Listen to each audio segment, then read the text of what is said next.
What you see on your screen is called a paraboloid. Its equation is z equals x square plus y square.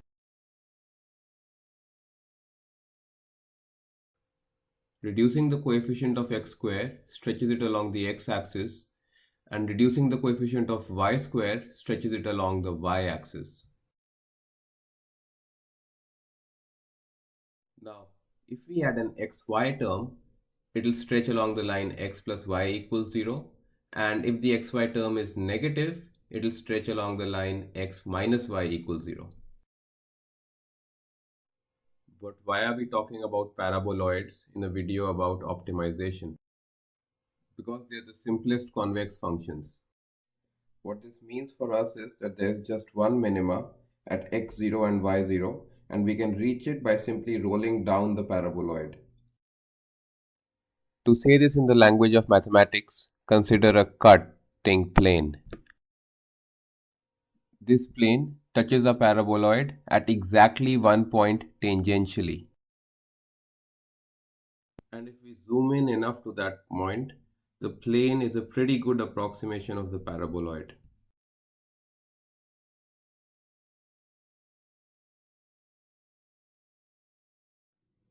Let's rotate this guy back. Let's forget about the paraboloid and assume the plane is all we have. And project the point at which it touched the paraboloid down to the xy plane. We can travel 1 unit in any direction. This is a circle in the xy plane which we project back onto our purple plane. Let's take a better look at this projection. Let's bring our xy plane up to a point of interest. The different directions we can choose along the unit circle change z along the plane by different amounts. In this case, we can see that going outwards increases the plane the most, while going inwards decreases it the most. So to minimize the paraboloid, we should go inwards. To recap, we approximated a paraboloid with the plane, then we found a direction that reduces the plane the most, and then we move a certain distance along that direction. The idea is that if we keep moving like this, we will eventually reach the point that minimizes our function, which in this case is 0, 0.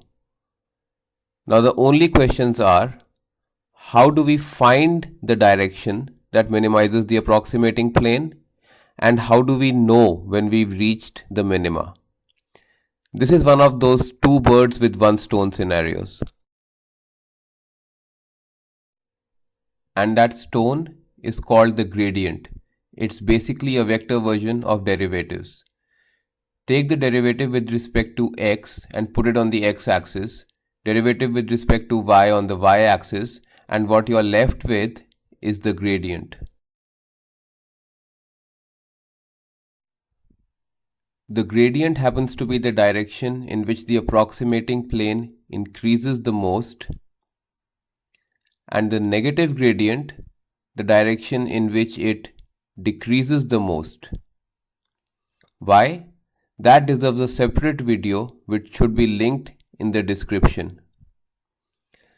The gradient becomes smaller and smaller as we approach the minima and 0 when we reach it. This was covered in the video on optimization with gradients, which is linked in the description.